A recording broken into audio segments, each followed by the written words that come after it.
PND के इस अत्याधुनिक प्लेटफॉर्म पर आप सभी का स्वागत है। आप कई बार आरपीएससी दे चुके हैं, पहली बार दे रहे हैं और ये समझ में नहीं आ रहा है कि प्रश्न कैसे आते हैं, किस प्रकार के प्रश्न होंगे, अब तक कौन कौन से आ चुके हैं। तो आप निश्चित रूप से बीएनडी सरला संस्कृत का चैनल ज्वाइन कीजिए। इस पर आपको 2009 से 2023 तक के प्रश्न मिलेंगे, आपकी समस्याओं का समाधान मिलेगा, किस प्रकार के प्रश्न आ चुके हैं, किन की संभावना है, ये भी आपको इसमें देखने को मिलेगा। आज अपना विषय है अलंकार प्रकरण। ये सबसे टफ माना जाता है। कभी कभार तो इस प्रकार के उदाहरण भी देखने को मिलते हैं जो हमने पहले पढ़े नहीं थे। अलंकार में हम लगभग क्लेश याद रखते हैं, क्लेश के भी निश्चित उदाहरण याद रखते हैं। क्लेश याद हो गया तो यमक की पहचान सीख जाते हैं, यमक याद हो गया तो अनुप्रास तक बढ़ जाते हैं। इसके बाद जाकर के समस्या खड़ी होती है कि अब क्या करें। यहाँ पर आपको पहले के प्रश्न है, अलंकार कैसे हम सीखें, उत्तर कैसे निकालें, ये भी देखने को मिलेगा। आइए प्रारंभ करते हैं अलंकार प्रकरण।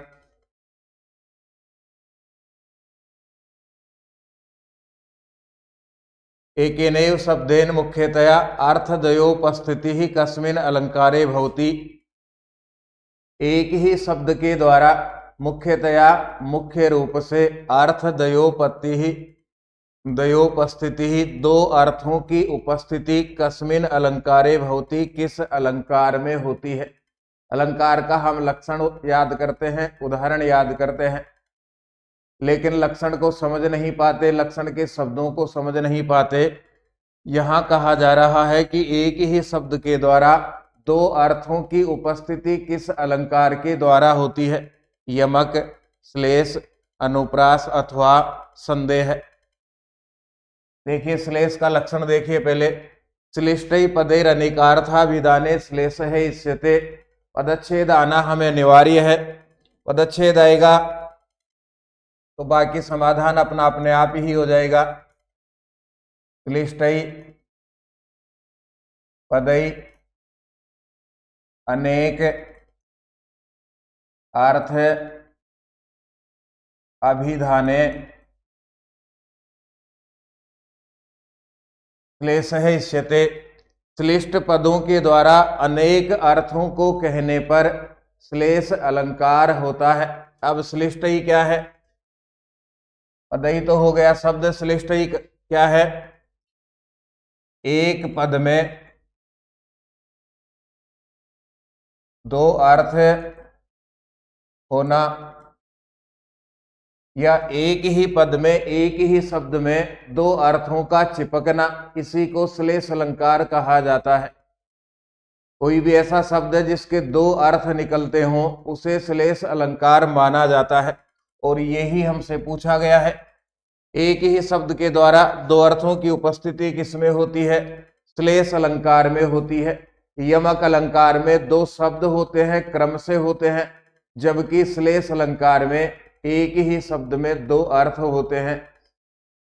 ये 2015 सेकंड ग्रेड संस्कृत एजुकेशन में पूछा गया प्रश्न है। अब देखिए इसमें से कौन कौन से प्रश्न आ गए। सभंग श्लेष भेदेषु न वर्तते। सभंग श्लेष भेदों में नहीं है। विभक्ति, वाक्य, पद अथवा वचन श्लेष। ये 2022 सेकंड ग्रेड के एग्जाम में पूछा गया है। श्लेष अलंकार के 8 भेद आचार्य विश्वनाथ ने साहित्य दर्पण में कहे हैं। वर्ण प्रत्यय लिंगानाम प्रकृतयो पदयोरपि श्लेषादि विभक्ति वचन भाषाणाम अष्टधा एवच। वर्ण श्लेष है, प्रत्यय श्लेष है, लिंग श्लेष है, प्रकृति श्लेष है, पद श्लेष है, विभक्ति श्लेष है, वचन श्लेष है और भाषा श्लेष है। यहां से हम चेक करेंगे ऑप्शन में तो वाक्य श्लेष नहीं लिखा हुआ है। बाकी श्लेष अलंकार के 3 भेद हैं, यही अपना उत्तर होगा। सभंग के श्लेष भेदों में वाक्य श्लेष नहीं होता, शेष 3 होते हैं। ये भी 2022 में पूछा गया प्रश्न है।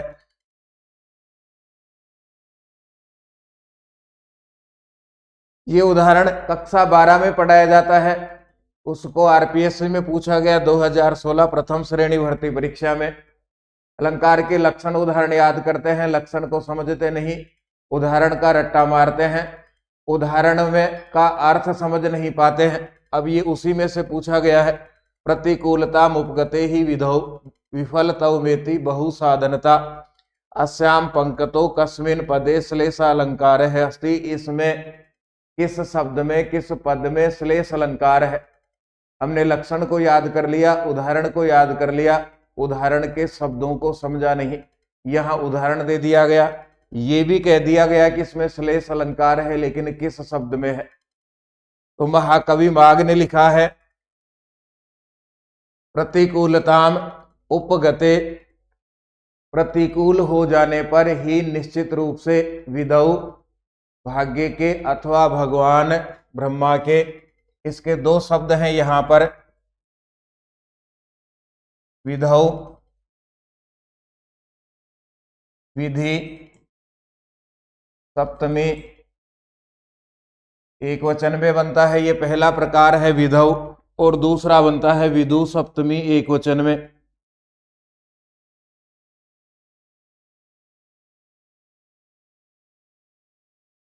दो शब्दों से विधौ शब्द बन रहा है। विधि सप्तमी एक वचन, इसका अर्थ होगा भाग्य, और विधु सप्तमी एक वचन, इसका अर्थ होगा भगवान ब्रह्मा। तो अब विधौ शब्द के दो अर्थ हो गए, पहला हो गया भाग्य और दूसरा हो गया भगवान ब्रह्मा।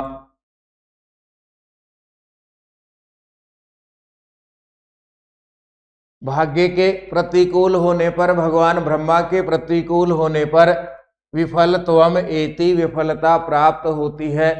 बहु साधनता बहुत प्रकार के साधन होने पर भी, अपने पास में पर्याप्त साधन है, पर्याप्त तैयारी है, लेकिन भाग्य के या भगवान ब्रह्मा के प्रतिकूल होने पर हमें विफलता मिलती है, सफलता नहीं मिलती। दूसरा उदाहरण दिया, अवलंबनाय दिन भर्तुर्भुन पतिशत है कर सहस्रमपि, कर सहस्रम 1000 किरणें होने पर भी, 1000 किरणें होने पर भी सूर्यास्त के समय वो 1000 किरणें भगवान सूर्य को सहारा नहीं दे पाती हैं, और भगवान सूर्य को अस्ताचल की ओर जाना ही पड़ता है, अस्त होने के लिए जाना ही पड़ता है। तो यहाँ पर विधि विधौ इस शब्द के दो अर्थ हैं, एक भाग्य है, दूसरा है भगवान ब्रह्मा। यही हमसे पूछा गया इस शब्द में, सॉरी इस पंक्ति के किस पद में, किस शब्द में श्लेष अलंकार है। तो यहाँ पर विधौ इस शब्द में श्लेष अलंकार है, क्योंकि इसके दो अर्थ है, भगवान ब्रह्मा या फिर भाग्य। फिर आगे बढ़ते हैं। उच्छलद भूरी कीलाल है सुशुभे भुहाइनी पति ही इत्यत्र अलंकार है अस्ति। ये भी कक्षा 12 से लिया गया है। कक्षा 12 की पुस्तक में इसको लिखा हुआ है इसी प्रकार से।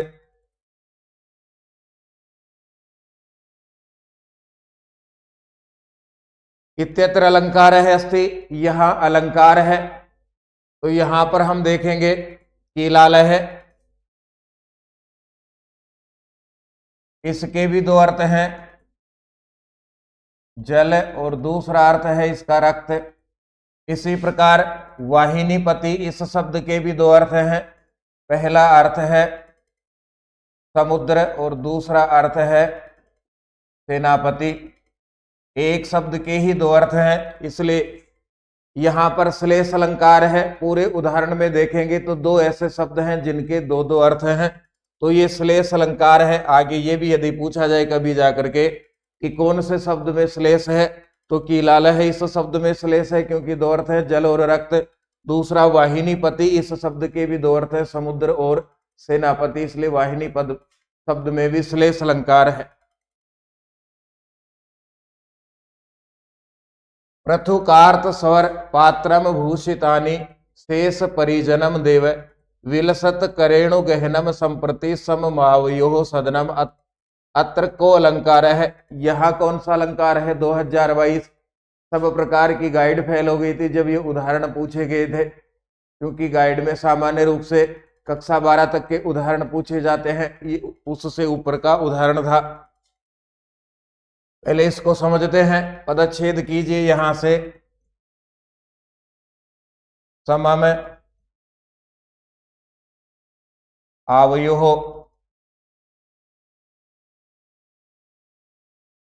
एक निर्धन व्यक्ति राज दरबार में गया और राजा से अपनी स्थिति का वर्णन करते हुए कह रहा है। पहले तो इन शब्दों को समझिए जिनमें दो दो अर्थ हैं। पृथु कार्त स्वर सोने के। दूसरे पन्ने पर लिख के देख लेते हैं। पृथु कार्त स्वर सोने के बड़े बड़े। ये पहला अर्थ है इसका। और इसी का दूसरा अर्थ है, ये पहला हो गया सोने के बड़े बड़े, और पृथु का अर्थ इसी का दूसरा स्वर है बच्चों के कातर स्वर। बच्चों के कातर या दुखी स्वर। ये पहला शब्द है जिसमें श्लेष अलंकार है। फिर आगे बढ़ेंगे। दूसरा शब्द है इसमें भूषितानि। इसके भी दो अर्थ हैं। भूषितानि, इसके दो अर्थ हैं। पहला अर्थ है राजा के पक्ष में सुशोभित हैं, और दूसरा अर्थ है उस निर्धन व्यक्ति के पक्ष में भूमि पर सो रहे हैं। भूमि पर सो रहे हैं, सोने वाले हैं। तीसरा शब्द फिर से देखिए। विलसत करेणु गहनम। विलसत करेणु गहनम, इसके भी दो अर्थ हैं। विलसत करेणु गहनम, हाथियों के झुंड। हाथियों के झुंड। और याचक या उस गरीब व्यक्ति के पक्ष में अर्थ हैं चूहों के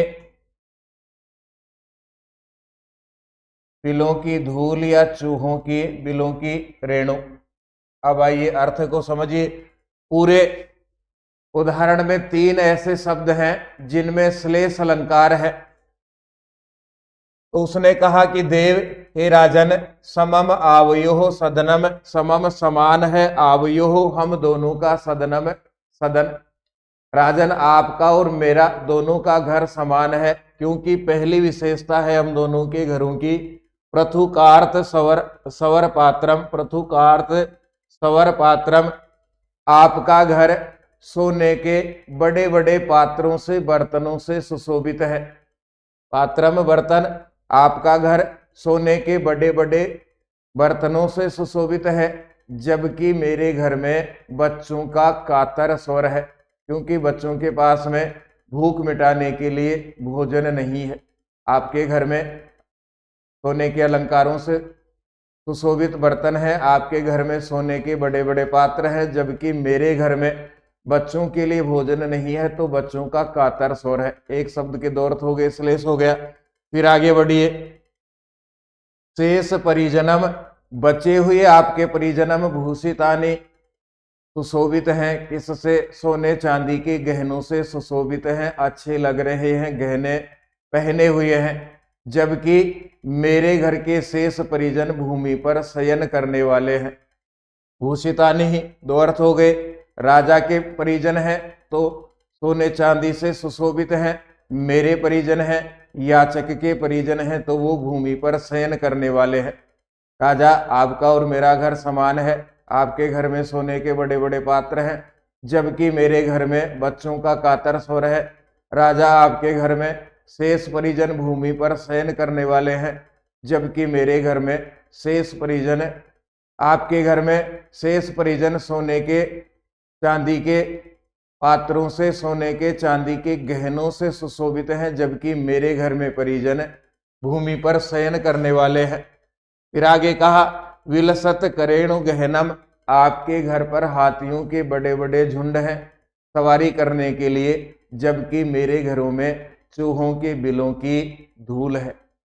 3 ऐसे शब्द हैं उपर्युक्त उदाहरण में जिनके दो दो अर्थ हैं, इसलिए ये श्लेष अलंकार का उदाहरण है। जहां से भी हम पढ़ते हैं लक्षण उदाहरण, उदाहरण का अर्थ समझने का प्रयास करें, शब्दों का अर्थ निकालने का प्रयास करें, उससे अलंकार कैसा भी होगा हिंदी या संस्कृत भाषा में तो उसको समझने में हमें आसानी रहेगी। बिना अर्थ निकाले अलंकार जमता नहीं है। जैसे कुछ सामान्य शब्द हैं जो पहचान में आते हैं, भूषितानि सुशोभित हैं, रेणु धूल हो गया इसका अर्थ। इस प्रकार के शब्दों को समझने का प्रयास करें। जब कुछ पढ़ा हुआ नहीं आता है परीक्षा में तो शब्दों का अर्थ हमें याद है, उसके आधार पे अंदाज लगाने का भी हम प्रयास करें। जो बता दिया गया उसी के ऊपर निर्भर नहीं रहे। स्वामी रामकृष्ण परमहंस ने अपने शिष्यों को समझाया कि सब में आत्मा है, आप में, मेरे में, और इन सब पेड़ पौधे प्रकृति में, जानवरों में। तो सब शिष्य समझ गए। एक शिष्य ज्यादा खोपड़ी वाला था। एक दिन बाजार से हाथी गुजर रहा था, अचानक से हाथी बिदक गया। महावत कह रहा है कि भागो, दूर हटो, और शिष्य चौड़ा होकर के बीच में खड़ा हो गया कि मेरे गुरुजी ने कहा था कि सब में आत्मा है, इसमें भी आत्मा है, मेरे में भी आत्मा है, ये मेरी आत्मा को पहचानेगा और मेरे को छोड़ देगा। हाथी पास आया, सूंड में लपेटा और उठा करके फेंक दिया। नव प्लास प्लास वनम पुरः स्फुट पराग परागत पंकजम इत्यत्र के अलंकार है। यहाँ कौन सा अलंकार है? ज्यादा गणित की आवश्यकता नहीं है। शब्द की आवृत्ति होती है तो वहां यमक अलंकार होता है, और यमक का शाब्दिक अर्थ होता है युगलम अथवा युग्मम, जोड़ा। यदि शब्द की आवृत्ति जोड़े के रूप में हो रही है, जोड़े में 2 शब्द है, माता पिता, भाई बहन, चाचा ताऊ, माँ बाप, पति पत्नी, एक जोड़े में 2 शब्द हैं, यमक का अर्थ होता है युगलम अथवा युग्मम, अथवा जोड़ा अथवा 2 शब्द। जब शब्द की आवृत्ति हो, एक ही शब्द 2 बार लिखा हुआ हो तो यमक अलंकार होता है। यहां पर पहली बार प्लास, इस शब्द का अर्थ है पत्ता, पेड़ का पत्ता, और दूसरी बार प्लास लिखा हुआ है, इसका अर्थ है ढाक। दूसरा ये देखिए यहां पर पराग पराग, एक शब्द 2 बार लिखा हुआ है, यमक अलंकार का उदाहरण है। पूरा उदाहरण हमें देखना है, हो सकता है आगे पूरा देखने को मिल जाए। नव प्लास प्लास वनम पुरः स्फुट पराग परागत पंकजम मृदु लतांत लतांत मैं लोकियत से सुरभीम सुरभीम सुमनो भरई। यहां पर भी सुरभीम शब्द 2 बार लिखा हुआ है। पहले सुरभीम, इसका अर्थ है सुगंधित, और दूसरी बार सुरभीम लिखा हुआ है, इसका अर्थ है वसंत ऋतु।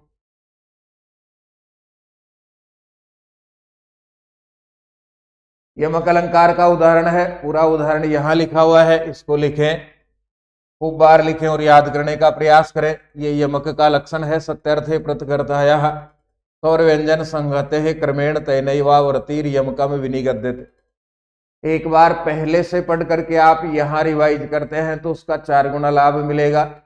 पहली बार में ही यहाँ पढ़ रहे हैं तो केवल प्रश्न और उत्तर समझ में आएंगे, क्योंकि समय सीमा एक निश्चित है। उस समय सीमा में अधिकतम प्रश्न पढ़ाने पड़ते हैं, कम पढ़ाते हैं तो फिर ये कहा जाता है वह धीरे चल रहे। तो पहले से पढ़ करके इसको पढ़े। फिर से देखिए 2022 में पूछा गया प्रश्न है, प्रजा प्रजा स्व इव तंत्रित्वा निषेवते श्रांत मना विविक्तम यूथानि संचारे रवि प्रतप्त है शीतम दिवा स्थान मिव द्वीपेंद्र है। एक ही शब्द 2 बार लिखा हुआ है तो निश्चित ही यहां पर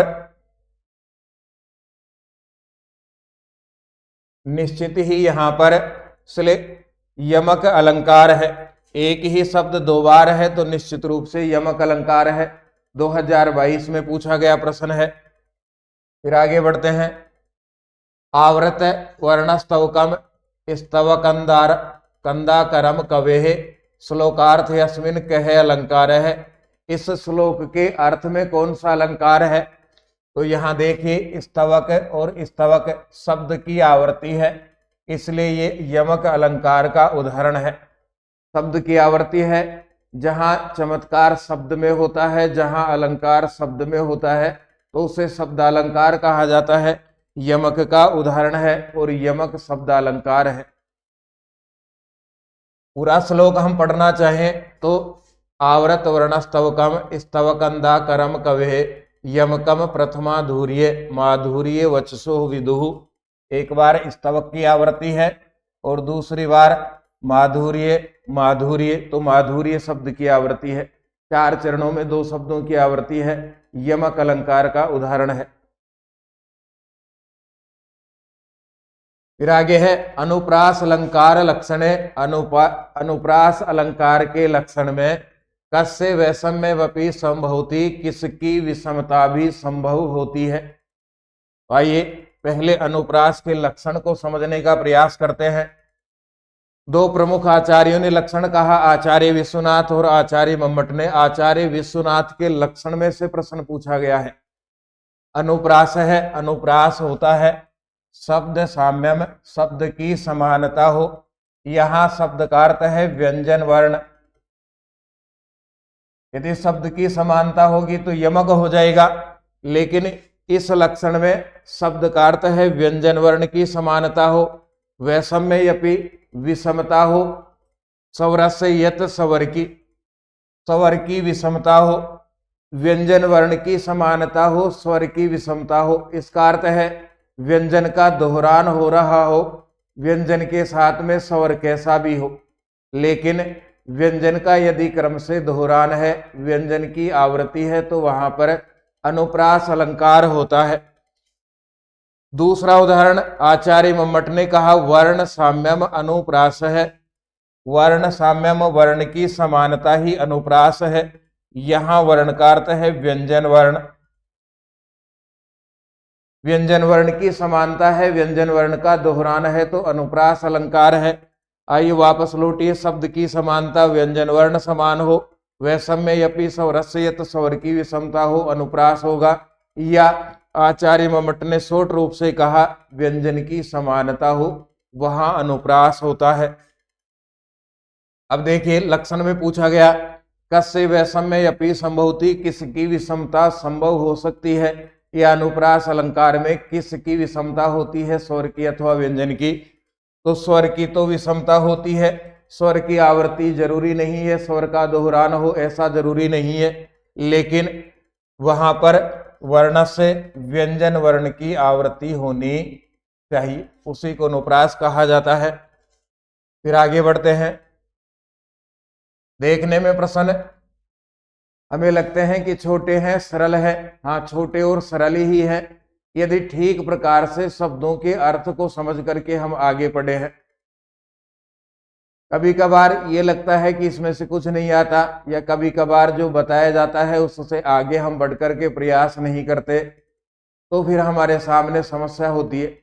जो बताया जा रहा है उससे थोड़ा आगे बढ़े, स्वयं की तरफ से भी समझने का हम प्रयास करें। अनुप्रास के भेद, पहला है छेकानुप्रास है, एक अथवा अनेक व्यंजन हो लेकिन आवृत्ति एक बार ही हो, वहां पर छेकानुप्रास होता है। आदाय बकुल गंधान अंधी कुर्वन पदे पदे भ्रमरान अयमेति मंदम मंदम कावेरी वारी पावन है पवन है।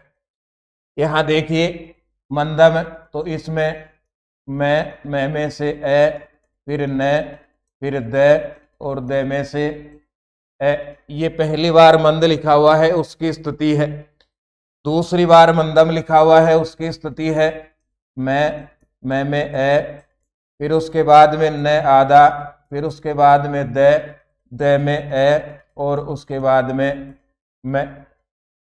अब यहां कौन कौन से वर्णों की क्रम से आवृत्ति है? तो यहां पर मैं की आवृत्ति है क्रम से, न की है और द की है। इन तीन व्यंजनों की दो शब्दों में क्रम से आवृत्ति है। क्रम का मतलब जो क्रम पहले है मैं, न और द, वही क्रम दूसरे शब्द में दोहरान हो रहा है, मैं, न और द। इन तीन व्यंजनों की क्रम से आवृत्ति है, इसलिए अनुप्रास है। दूसरा उदाहरण यहां देखिए, वेरी और वारी, इसमें दो व्यंजनों की आवृत्ति हो रही है, व और र। मात्रा हटा करके हम देखेंगे तो।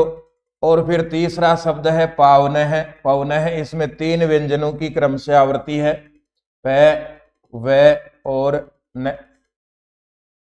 ठेकानुप्रास में हमने लिखा एक या अनेक व्यंजनों की एक ही बार आवृत्ति हो, तो यह व्यंजन तो अनेक हो गए, एक क्रम तो ये है इनका, ये एक माना जाएगा। मैं, न और द, इन तीन की आवृत्ति हो रही है।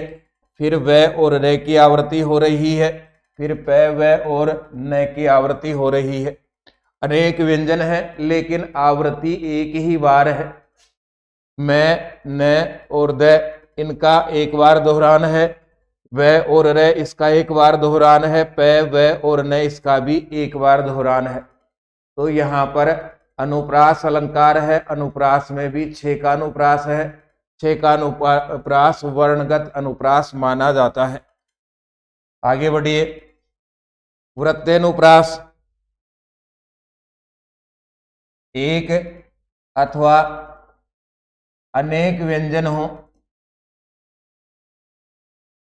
लेकिन उनकी आवृत्ति अनेक बार हो, बार बार हो, तो वहां पर वृत्तेनुप्रास होता है। चार प्रकार की स्थिति इसमें बनती है। अब वृत्तेनुप्रास का उदाहरण देखिए। विद्या नाम नरस्य रूपमधिकम प्रच्छन्न गुप्तम धनम,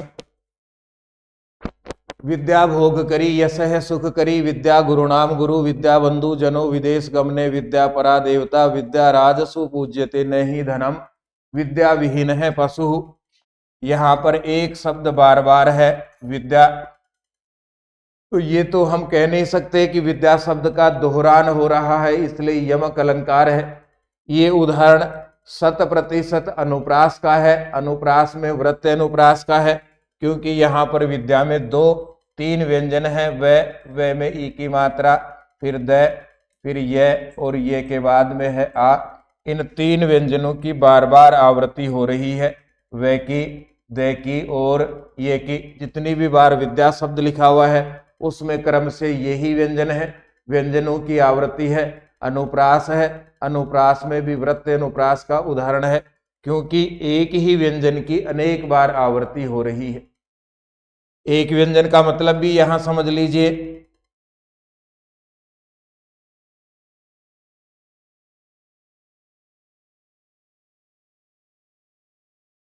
व और ये गिनती करने पर व्यंजन है तीन, लेकिन इनका आवृत होने का क्रम है एक। इन सब को मिलाकर के यदि इनको समझेंगे तो इसको एक माना जाता है। इसके बाद में जब आवृत होगा तो दो होंगे। व्यंजन तो तीन हो गए, लेकिन इनका क्रम एक माना जाएगा, व, द और ये। इसके बाद में फिर से विद्या आएगा, वो एक बार दोहरान है, दो बार, तीन बार। एक व्यंजन की अनेक बार दोहरान हो या अनेक व्यंजनों का अनेक बार दोहरान हो, तो वहां पर वृत्तेनुप्रास अलंकार होता है। फिर श्रुति अनुप्रास है। समान स्थान वाले व्यंजनों का दोहरान यदि होता है तो वहां पर श्रुति अनुप्रास अलंकार होता है। समान स्थान वाले व्यंजनों का दोहरान तो श्रुत्यनुप्रास है। फिर है अंत्यनुप्रास। अंत में अनुप्रास, पाद के या चरण के अंत में स्वर, स्वर प्लस व्यंजन का दोहरान, व्यंजन की आवृत्ति, व्यंजन की आवृत्ति देखिए, हमने अनुप्रास के प्रारंभ के लक्षण में पढ़ा कि स्वर की विषमता हो, स्वर की समानता हो अथवा नहीं हो, व्यंजन वर्ण की समानता हो तो अनुप्रास होता है। लेकिन अनुप्रास के अंत अनुप्रास में एक उदाहरण ऐसा भी है, एक भाग ऐसा भी है जहां पहले स्वर होगा और उसके बाद में व्यंजन होगा।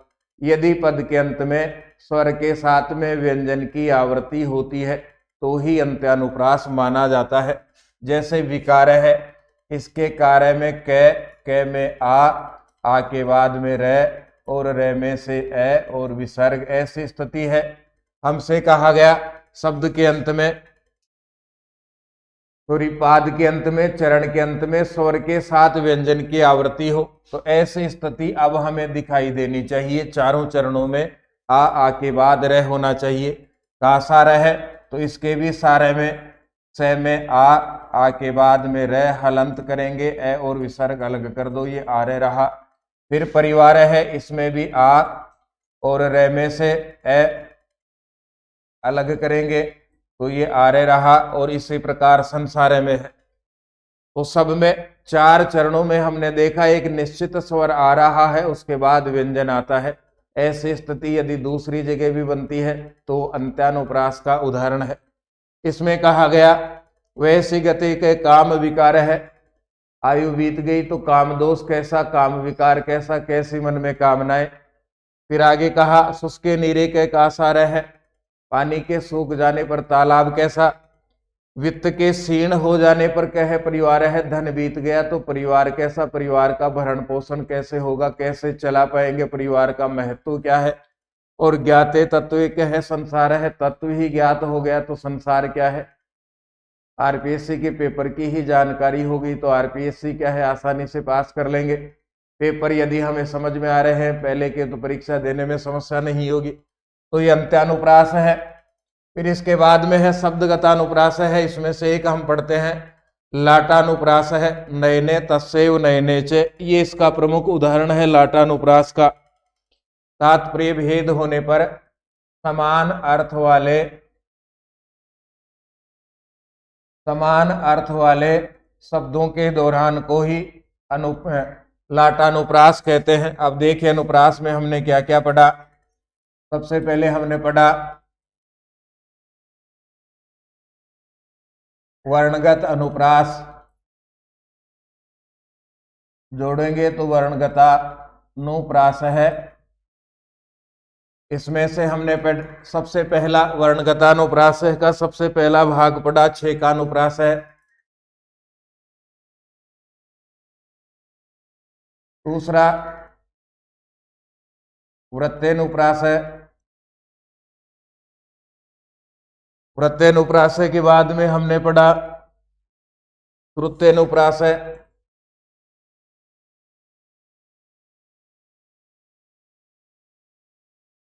श्रुतेनुप्रास है। श्रुतेनुप्रास के बाद हमने पढ़ा अंत्यानुप्रास है। अंत में अनुप्रास तो अंत्यानुप्रास हो गया। और फिर अनुप्रास का पांचवा भेद लाटानुप्रास है।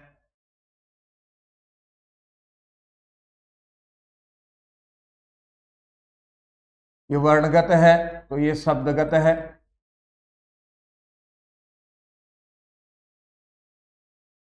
जैसा नाम वैसा ही इनका काम। वर्ण में यदि अनुप्रास आता है तो वर्णगत अनुप्रास है, व्यंजन वर्ण में अनुप्रास है तो वर्णगत अनुप्रास है। चार भाग छेका, वृत्ते, श्रुते और अंते। यदि शब्द में अनुप्रास है तो शब्दगत अनुप्रास है, इसका एक भाग है लाटानुप्रास। अनुप्रास के कुल कितने भाग, तो 5 छेका, वृत्ते, श्रुते और अंते तथा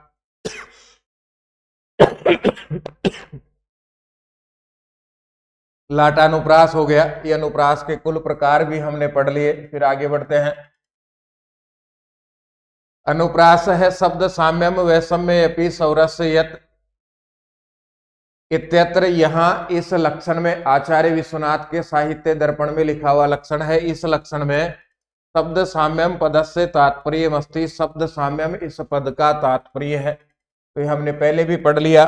शब्द साम्यम इस पद का तात्पर्य है शब्द की समानता और शब्द का इस अलंकार में इस लक्षण में अर्थ है व्यंजन वर्ण की समानता हो। देखिए वर्ण साम्यम और व्यंजन साम्यम दोनों लिखे हुए हैं, तो शब्द साम्यम का अर्थ है व्यंजन साम्यम, व्यंजन की समानता, व्यंजन का दोहरान हो, चाहे स्वर की समानता दोहरान हो या अथवा नहीं हो। लक्षण यदि हमने ठीक प्रकार से समझा है तो सीधा और सरल उदाहरण है। जहां हम पढ़ते हैं या जिन पुस्तकों में हम पढ़ते हैं वह निश्चित रूप से ऊपर लक्षण होगा, लक्षण के नीचे संस्कृत भाषा में उसकी व्याख्या होगी। उस व्याख्या को भी शब्द के अनुसार समझने का प्रयास करें। स्वर वही सादृश्य अपि व्यंजन सदृशत्वम कस्य अलंकार से लक्षण वेतत। यहां से इसको समझना पड़ेगा। स्वर का सादृश्य समानता वही जुड़ा हुआ है तो असमानता, स्वर का वही सादृश्य हो, स्वर की असमानता होने पर भी व्यंजन सदृशत्वम, व्यंजन की समानता होने पर। इसको ठीक प्रकार से यदि हमने पढ़ा है तो कंफ्यूजन होगा नहीं, क्योंकि इसमें कहा गया है, फिर से देखो, इसमें कहा गया है स्वर वही सादृश्य अपि, स्वर की वही विषमता, वही सादृश्य होने पर, स्वर की विषमता होने पर, स्वर का दोहरान नहीं होने पर, व्यंजन सदृशत्व, व्यंजन की समानता, कस्य अलंकार से लक्षणम एतत्, किस अलंकार का यह लक्षण है, तो अनुप्रास अलंकार का यह लक्षण है। बिल्कुल सीधा और सरल प्रश्न था, केवल इस वही को हमें समझना था, इसका अर्थ हमें याद होना चाहिए था, इस वही को सादृश्य के साथ जोड़ना था। पहली बार पढ़ने में ये लगता है कि वही गलत जोड़ा गया है, ये तो बोनस मिलना चाहिए था, ये यहाँ है ही नहीं, लक्षण में ऐसा लिखा हुआ ही नहीं है। लेकिन ठीक प्रकार से यदि हमने पढ़ा तो उसका अर्थ होगा विषमता, स्वर की विषमता। ये 2022 में पूछा गया है।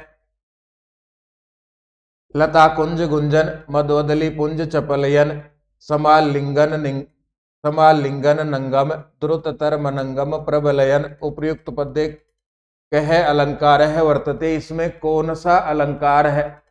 ये 2018 में पूछा गया है, 2 ही चरण है इसके। तो देखिए यहां पर न और जय, फिर से न और जय, फिर से न और जय, अनेक बार आवृत्ति है। जब व्यंजन 2 बार लिखे गए हैं तो 1 बार आवृत्ति मानी जाएगी, क्योंकि एक तो खुद पहले से मौजूद है, एक और हो गया उसके साथ में, तो एक ही बार आवृत्ति हुई। लेकिन यहां 2 बार आवृत्ति है। फिर देखिए आगे,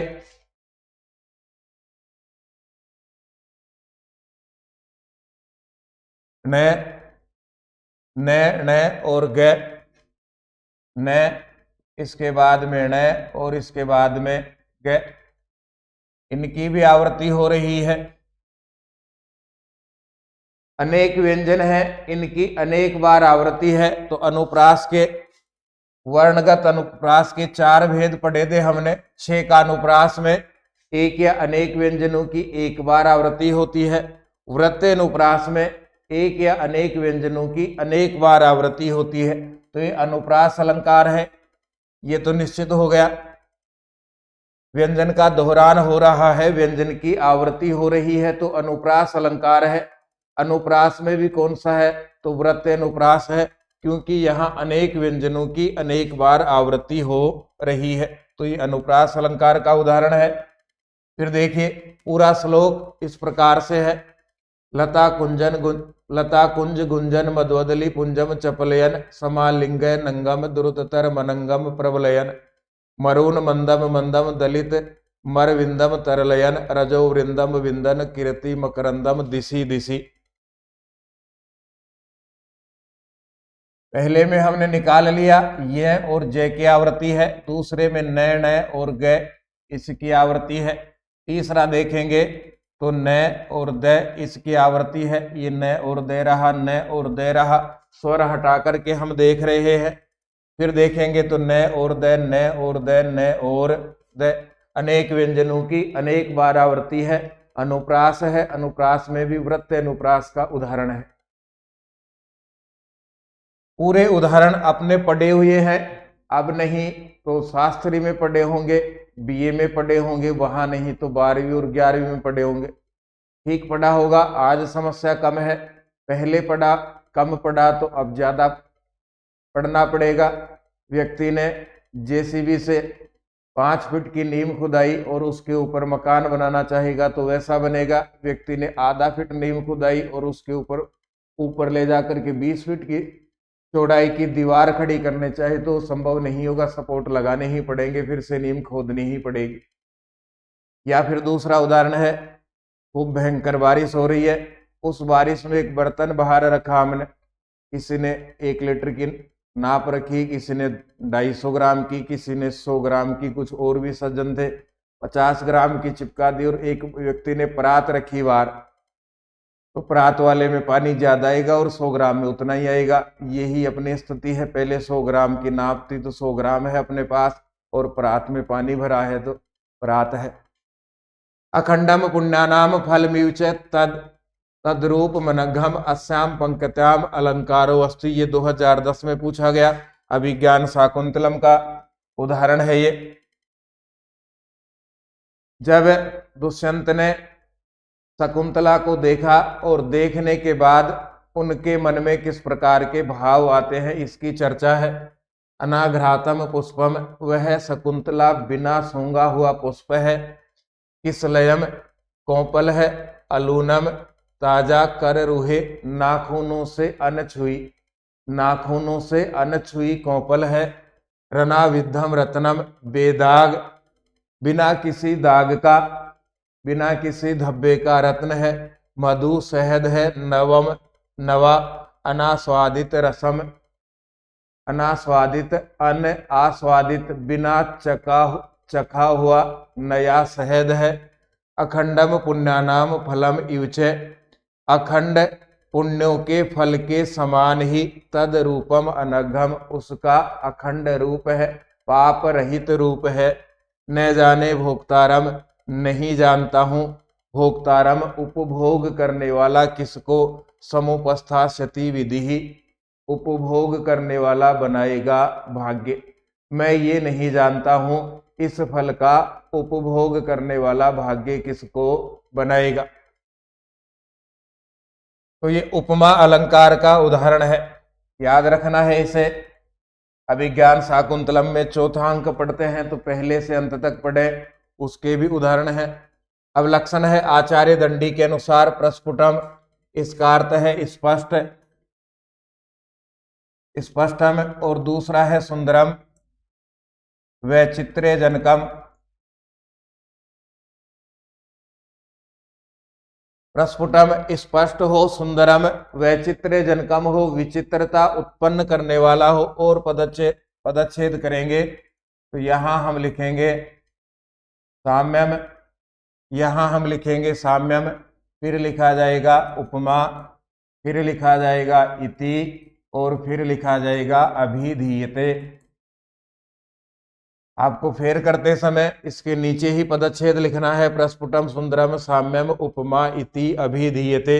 प्रस्फुटम का अर्थ है स्पष्टम, सुंदरम का अर्थ है वैचित्र्य जनकम, साम्यम का अर्थ है समानता। उपमा, इति, अभिधीयते उपमा अलंकार कहा जाता है जब उपमान और उपमेय में स्पष्ट और विचित्रता उत्पन्न करने वाली समानता हो, उसको उपमा अलंकार कहा जाता है। दूसरा लक्षण है मम्मट के अनुसार साधर्म्यम उपमा भेदे, साधर्म्यम उपमा भेदे। यहां साधर्म्यम का अर्थ है समानता अथवा अभेद, दोनों में से एक को चुनना हो परीक्षा में तो अभेद हम चुनेंगे, अभेद को प्राथमिकता देंगे। अभेद होने पर उपमा अलंकार होता है भेदे, भेद होने पर। उपमा और उपमेय के मध्य भेद है, लेकिन उन दोनों को अभेद में दिखाया जाए, उन दोनों को एक जैसा दिखाया जाए तो वहां उपमा अलंकार होता है।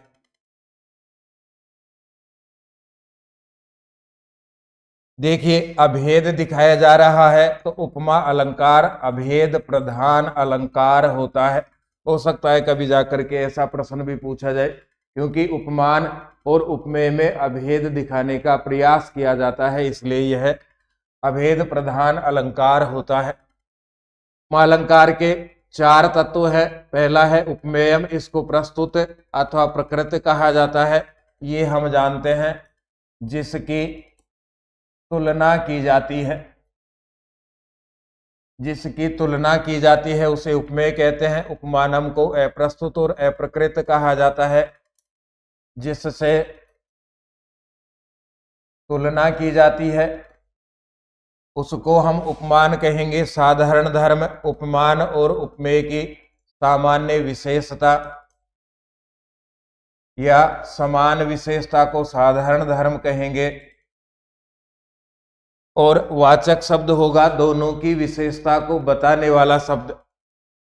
विशेषता बताने वाले शब्द को वाचक शब्द कहा जाता है। इसका एक प्रमुख उदाहरण जो एक ही पंक्ति का है, उसके आधार पे हम इसको समझने का प्रयास करेंगे। कमलमिव मुखम मनोज्ञ मेतत्।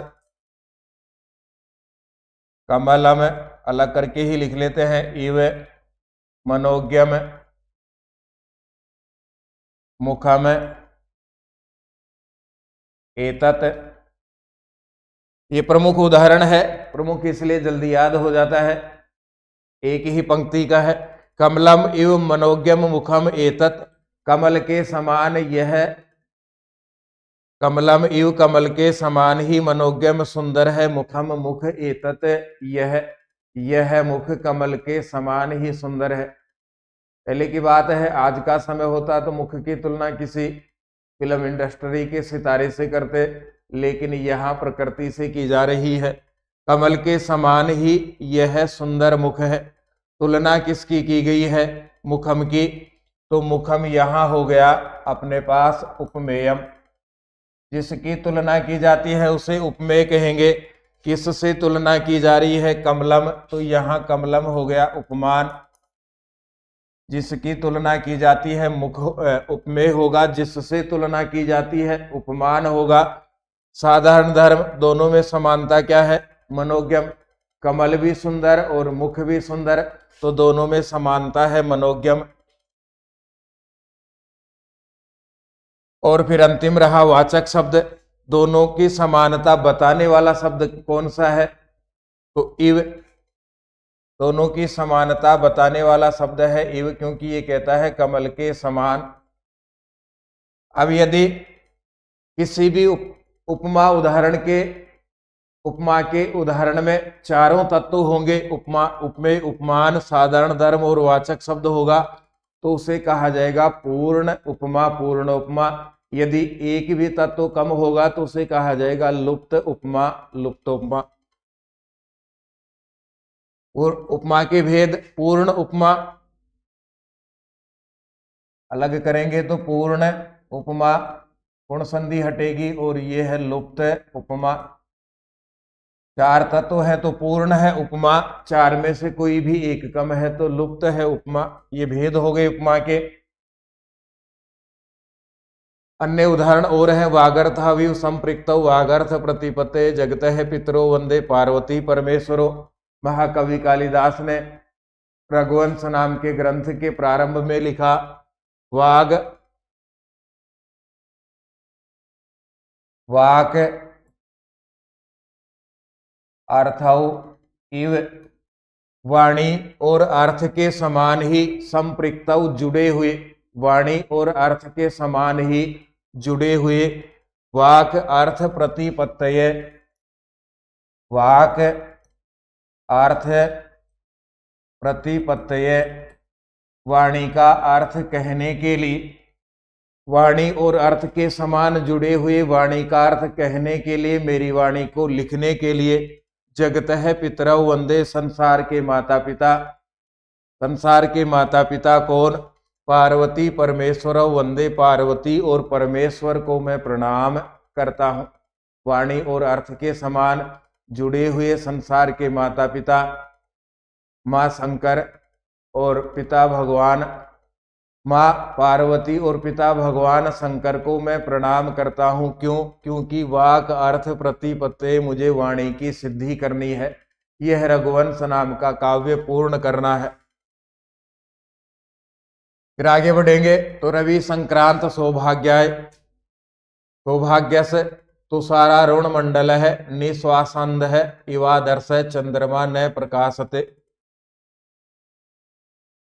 श्वास लेने के और छोड़ने के कारण जिस प्रकार से मानव का प्रतिबिंब दिखाई नहीं देता, दर्पण अंधा हो जाता है, उसी प्रकार हे लक्ष्मण इस ऋतु में उसी प्रकार हे लक्ष्मण इस ऋतु में भगवान सूर्य की किरणों के कारण चंद्रमा दिखाई नहीं दे रहा है। ये उपमा अलंकार तक हमने पढ़ा है।